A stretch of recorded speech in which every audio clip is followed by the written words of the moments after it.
नमस्कार, KP news 24/7 में आपका स्वागत है। मैं हूं पूजा आपके साथ। आइए सबसे पहले देखते हैं मुख्य समाचार। कर्नाटक में भूमि आवंटन को लेकर एक नया विवाद। बीजेपी ने खरगे परिवार को लपेटा, लैंडस्केप का लगाया आरोप। मूडा मामले में सिद्धरामैया ने साझा किया वीडियो। आवेदन में पत्नी के व्हाइटनर के इस्तेमाल पर उठे सवालों का दिया जवाब। मुख्यमंत्री सिद्धरामैया शिशुपाल जैसी गलतियां कर रहे हैं, बोले केंद्रीय मंत्री एच.डी. कुमारस्वामी। आंध्र प्रदेश में जूनियर डॉक्टर पर अस्पताल में मरीज ने किया हमला, सीसीटीवी फुटेज हो रहा वायरल। महाराष्ट्र में शिवाजी महाराज की जिस प्रतिमा का प्रधानमंत्री मोदी ने किया था अनावरण, वह ढही, विपक्ष ने शिंदे सरकार को घेरा। कोलकाता के बाद अब रत्नागिरी में नर्स बेटी से दरिंदगी, ऑटो वाला दुष्कर्म कर हुआ फरार।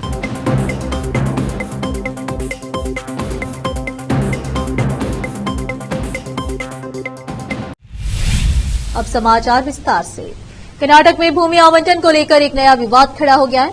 इसमें भाजपा ने कांग्रेस पर कर्नाटक औद्योगिक क्षेत्र विकास बोर्ड KIADB की एक साइट को कांग्रेस अध्यक्ष मल्लिकार्जुन खड़गे के परिवार के नेतृत्व वाले ट्रस्ट को आवंटित करने में पक्षपात का आरोप लगाया है।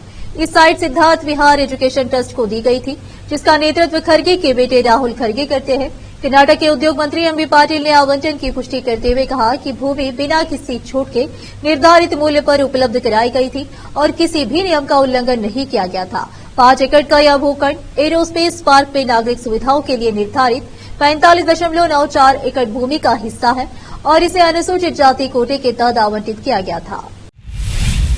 कर्नाटक के मुख्यमंत्री सिद्धरामैया ने सोमवार को सोशल मीडिया पर एक वीडियो पोस्ट किया, जिसमें उन्होंने अपनी पत्नी पार्वती के आवेदन में इस्तेमाल किए गए व्हाइटनर को लेकर उठ रहे सवालों का जवाब दिया। उन्होंने बताया कि पार्वती ने मैसूर में मैसूर शहरी विकास प्राधिकरण मूडा से सिर्फ वैकल्पिक जमीन मांगी थी और कुछ नहीं। विपक्ष भाजपा और जेडीएस ने व्हाइटनर के इस्तेमाल पर शक जताया था। मुख्यमंत्री ने कहा कि उनकी पत्नी ने केवल देवनूर 3rd स्टेज या मूडा द्वारा बनाए गए किसी अन्य लेआउट में वैकल्पिक जमीन की मांग की थी। वीडियो में देखा जा सकता है कि मोबाइल की टॉर्च से पत्र में उस जगह पर रोशनी डाली गई जहां पर व्हाइटनर लगाया गया। वहां पर लिखा हुआ था देवनूर 3rd स्टेज या बाद में बनी किसी और जगह में। बेलगाम के सौदत्ती तालुके के चांचरी गांव में रथोत्सव के दौरान रथ पर एक चांदी की मोर के आकार की मूर्ति गिरने से एक 13 वर्षीय लड़के की मौके पर ही मौत हो गई। 13 वर्षीय शिवानंद राजकुमार सावलगी एक दुर्भाग्यशाली लड़का था, जिसकी मृत्यु हो गई। हर वर्ष की भांति इस वर्ष भी श्रावण के अंतिम सोमवार को चांचरी गांव का संगमेश्वर रथोत्सव आयोजित किया गया। 30 फीट ऊंचे रथ पर 5 किलो चांदी का मोर सवार था। ग्रामीण इस बार उसी सड़क पर रथ खींच रहे थे जहां हर साल रथ खींचा जाता है। वे मंदिर से थोड़ी दूरी पर रथ खींच रहे थे, लेकिन थोड़ी आगे जाने पर रथ टूटी हुई सड़क से पलट गया और कूड़े से चांदी का मोर बालक के सिर पर गिर गया। सिर पर गंभीर चोट लगने से बालक शिवानंद के मौके पर ही मौत हो गई। इस हादसे के कारण रथोत्सव रोक दिया गया और गांव में अफरा तफरी का माहौल बन गया। घटना सौदत्ती थाने की है। केंद्रीय मंत्री एच.डी. कुमारस्वामी ने कहा है कि मुख्यमंत्री माननीय सिद्धरामैया नवरेन व्हाइटनर के नीचे छिपे अक्षरों पर मशाल रख रहे हैं और यह इस राज्य के गरिमामय मुख्यमंत्री के लिए अच्छा नहीं है। उन्होंने इस बारे में सोशल मीडिया एक्स पर पोस्ट किया है। यह मूल दस्तावेज है, मूडा में यह आपके पास कैसे आया? महाशय कौन है जो आपके लिए यह मूल दस्तावेज लाए? क्या यह मूल दस्तावेज अभी भी मूडा में है या यह आपके घर में है? इस मूल दस्तावेज को किसने चलाया? क्या आप हैं या कोई और है? मेरा प्रश्न यह है कि आपने यह दस्तावेज न्यायालय को क्यों नहीं दिया? आप कोर्ट को भी गुमराह कर रहे हैं। आप अदालत को झूठी जानकारी देकर लोगों को कैसे गुमराह कर सकते हैं और वहां भी मशाल छोड़ सकते हैं? एक दाई की तरह आप गलतियां पर गलतियां कर रहे हैं। उन्होंने सीएम पर निशाना साधते हुए कहा कि वह अपनी गलतियों पर पर्दा डालने के लिए बार बार गलतियां कर रहे हैं। कोलकाता के आरजीकर मेडिकल कॉलेज एवं अस्पताल में जूनियर महिला डॉक्टर से रेप के बाद हत्या मामले को लेकर देश भर के डॉक्टरों में गुस्सा है। इस बीच आंध्र प्रदेश के एक हॉस्पिटल में भी महिला जूनियर डॉक्टर पर हमला हो गया। हमले की यह घटना अस्पताल के वार्ड में लगे सीसीटीवी में कैद हो गई है। इसके बाद अस्पताल के डॉक्टरों में सुरक्षा की मांग को लेकर विरोध प्रदर्शन किया। बता दें कि आंध्र प्रदेश के रेजिडेंट डॉक्टर भी कोलकाता रेप मर्डर की घटना को लेकर विरोध प्रदर्शन कर रहे हैं। डॉक्टर पर हमले का ताजा मामला तिरुपति के SVIMS का है। यहाँ एक मरीज ने एक महिला इंटर्न पर हमला कर दिया, जिसके बाद बेहतर सुरक्षा की मांग को लेकर जूनियर डॉक्टरों ने विरोध प्रदर्शन शुरू कर दिया। एपीजेयूडीए ने कई घटनाओं के बाद भी चिकित्सा संस्थानों में तत्काल सुरक्षा उपायों का आह्वान किया है। विरोध कर रहे डॉक्टर्स का कहना है कि वह अस्पताल में सुरक्षित महसूस नहीं करते हैं। हॉस्पिटल द्वारा जारी घटना के सीसीटीवी फुटेज में आरोपी मरीज जूनियर डॉक्टर पर हमला करता हुआ नजर आ रहा है। ये घटना अस्पताल के एक वार्ड में हुई, जहां कोई डॉक्टर मरीजों का इलाज करते नजर आ रहे। इस बीच एक मरीज आता है और महिला जूनियर डॉक्टर के पीछे भागता है। महिला डॉक्टर बचने के लिए भाग रही थी, तभी मरीज उस पर हमला कर देता है। मरीज महिला डॉक्टर की गर्दन पकड़ लेता है, इससे महिला वहां रखे स्ट्रेचर पर गिर जाती है। अब फिलहाल एक छोटा सा ब्रेक। कील मुहासों की दाग, मस्सा, बालों का झड़ना, गंजापन, चेहरे पर अनचाहे बालों से परेशान लोगों के लिए खुशखबरी। अब इन सभी प्रकार की समस्याओं को दूर करने के लिए शहर बीदर में खुल गया है Biyani skin and hair clinic, cosmetic and laser centre, जहां पर त्वचा, बालों एवं चेहरे पर दाग धब्बे, शरीर में खुजली, नाखूनों से संबंधित बीमारी के अलावा और भी कई बीमारियों का इलाज किया जाता है। इसके अलावा बीदर में पहली बार यहां पर अनचाहे बालों को निकालने के लिए लेजर ट्रीटमेंट अवेलेबल है। अपने खोए हुए बालों के लिए पीआरपी और जीएफसी थेरेपी अवेलेबल है। यहाँ पर लेजर द्वारा टैटू भी रिमूव किया जाता है और मस्से भी निकाले जाते हैं। Doctor Vinay Kumar Biyani MBBS MD, consultant dermatologist, cosmetologist and trichologist की निगरानी में चलाए जाने वाले स्किन एंड हेयर क्लिनिक में आकर अपनी बीमारियों और समस्याओं को दूर कीजिए और इस क्लिनिक के इलाज से फायदा उठाइए। आज ही चले आइए। यहाँ पर बीदर के अलावा महाराष्ट्र और तेलंगाना से भी पेशेंट आकर लाभ उठा रहे हैं। पहले पीआरपी थेरेपी और लेजर ट्रीटमेंट के लिए लोग हैदराबाद जाते थे, अब यह सब चीजें यहीं बीदर में उपलब्ध हैं। नई कमान के पास बस स्टॉप के सामने बिल्डिंग में हमारा क्लिनिक है। चले आइए Biyani skin and hair clinic, cosmetic and laser centre. Timing सुबह 11 बजे से 9 बजे तक, 11 to 9 PM। अपॉइंटमेंट के लिए इस नंबर पर संपर्क कीजिए 9243573333। ब्रेक के बाद आपका स्वागत है। आइए देखते हैं अन्य समाचार। आंध्र प्रदेश के कडप्पा में हुए एक भीषण सड़क हादसे में 5 लोगों की मौत हो गई। यह सड़क हादसा कडप्पा रायचोटी नेशनल हाईवे पर गुवल चेरुवु घाट पर हुआ। अधिकारियों ने मंगलवार को बताया कि कडप्पा से गुवल चेरुवु जा रही एक कार और कंटेनर ट्रक की टक्कर के बाद सड़क दुर्घटना में 5 लोगों की मौत हो गई। रामपुरम के सीआई वेंकट कोंडारेड्डी के अनुसार घटना का कारण अभी पता नहीं चल पाया है। रामपुरम के सीआई वेंकट कोंडारेड्डी ने बताया, कडप्पा रायचोटी राष्ट्रीय राजमार्ग पर गुवल चेरुवु घाट रोड पर सड़क दुर्घटना में 5 लोगों की मौत हो गई। ये दर्दनाक दुर्घटना तब हुई जब एक कंटेनर ट्रक और कडप्पा से गुवल चेरुवु जा रही एक कार की टक्कर हो गई। बचाव अभियान जारी है। फिलहाल इस खबर के अधिक विवरण की प्रतीक्षा की जा रही है। महाराष्ट्र के सिंधुदुर्ग जिले के एक किले में मराठा शासक छत्रपति शिवाजी महाराज की 35 फीट ऊंची प्रतिमा सोमवार को ढह गई। गौरतलब है कि इस प्रतिमा का अनावरण प्रधानमंत्री नरेंद्र मोदी ने किया था। इस घटना के बाद विपक्षी दलों ने राज्य की शिंदे सरकार की आलोचना की और आरोप लगाया कि काम की गुणवत्ता पर ध्यान नहीं दिया गया था।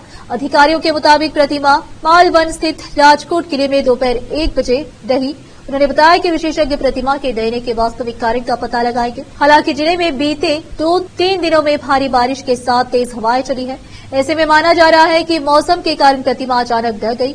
पुलिस और प्रशासन के अधिकारियों ने घटनास्थल पर पहुंचकर स्थिति का जायजा लिया।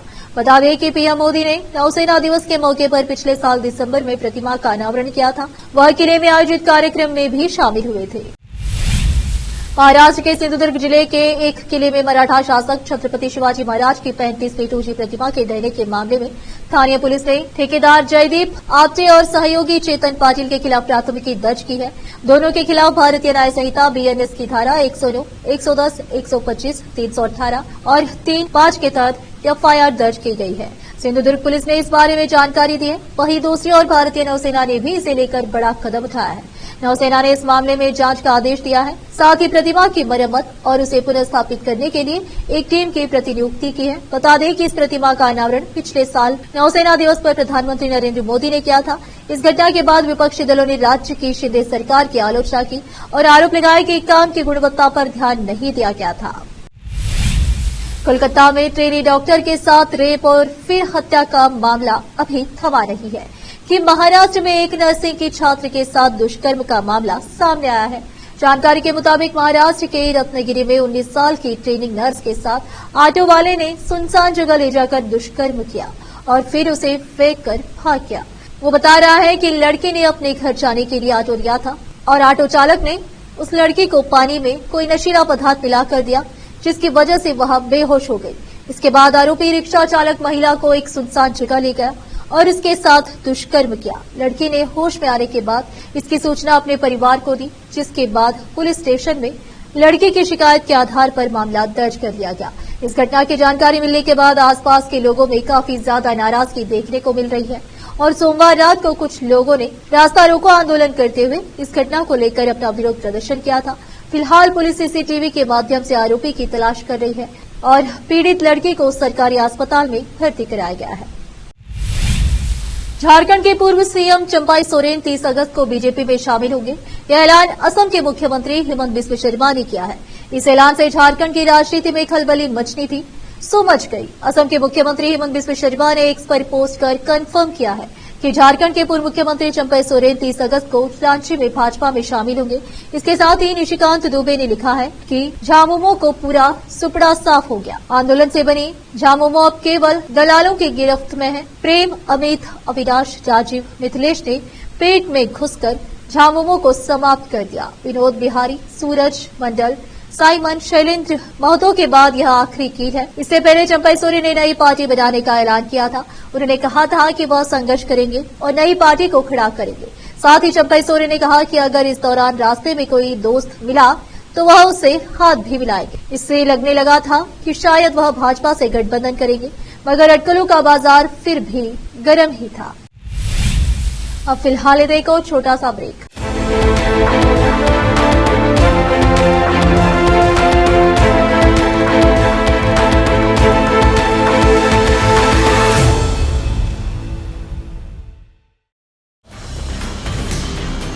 हिंदुस्तान के हर कोने में हम हैं मौजूद।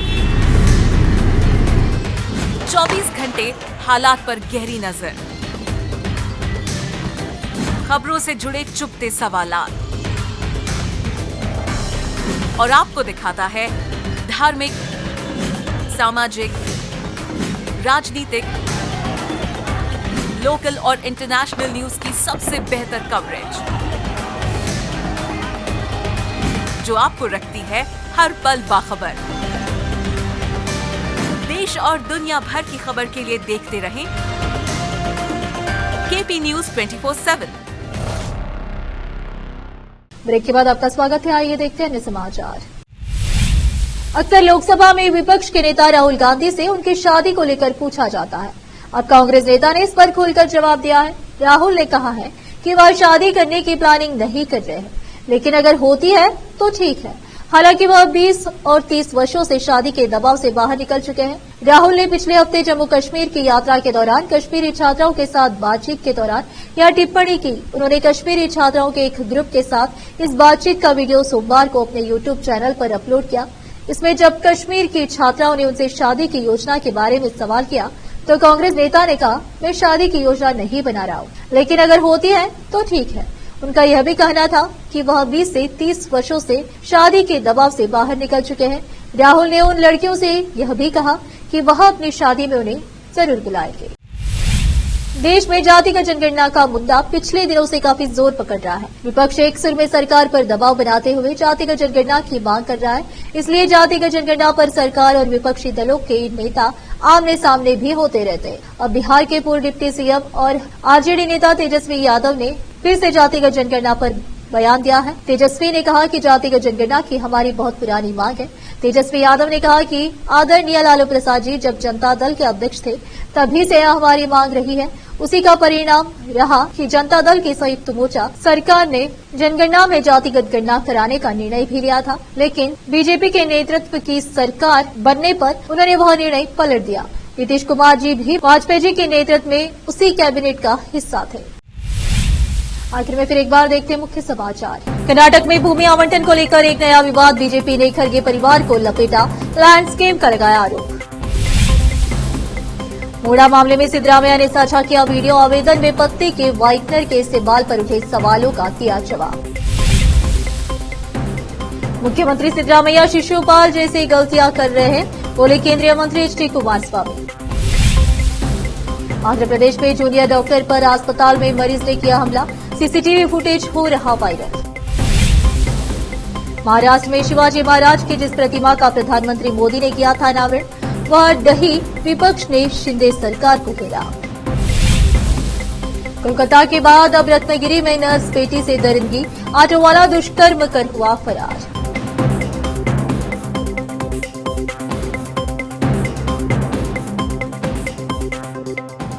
केपी न्यूज में इस वक्त के लिए इतना ही। देश प्रदेश के समाचारों के लिए देखते रहिए आपका अपना चैनल केपी न्यूज 24/7। धन्यवाद।